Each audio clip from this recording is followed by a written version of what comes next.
Yes guys, it's me and Amerikid and welcome to my channel.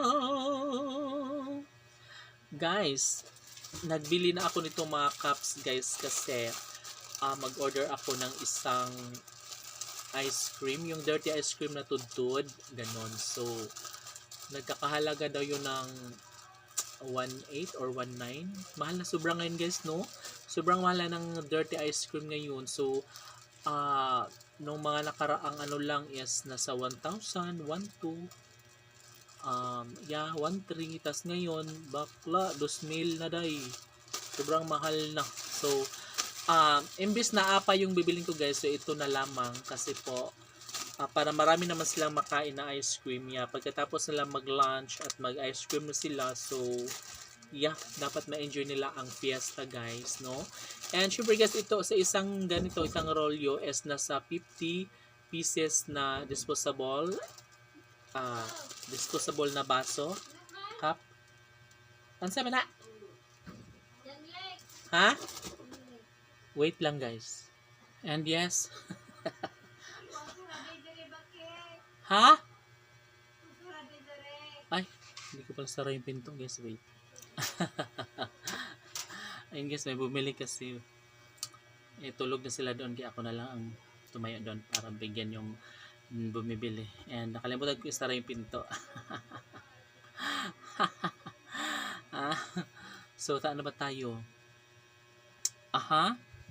Yes. Yes guys, opo. Sadyang naghanda na mga tao dito guys sa mga sa buong barangay, yes, yung mga kapitbahay ko, naghanda na para sa kafiestahan. So, sabi nga nila na kahit gaano man kahirap, kahit crisis, yes, nagagawa pa rin natin na maghanda kahit konti, kahit papaano, hindi tayo mabubokya. And syempre guys, once a year lang naman yun, and of course, dapat magiging thankful din tayo sa mga blessings na dumarating sa atin every day. And syempre guys, opo, sobrang busy. Oh my God. Kasi nga guys, dapat may bisita kami tomorrow para sa PhilSys or National ID.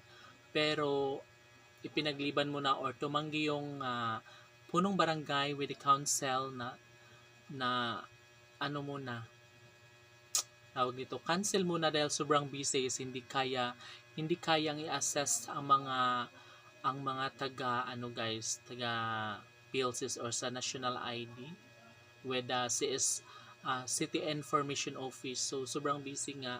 And syempre by May 1 or the other date guys, this coming May puhon, ay hindi pa namin alam kung ano po yung schedule para sa National ID kasi yun po, maganda sana guys kasi dito na mismo sa barangay namin magkakandak ng para sa National ID para hindi na mahirapan yung iba sa taga-amin dahil para hindi na sila pupunta doon sa bayan.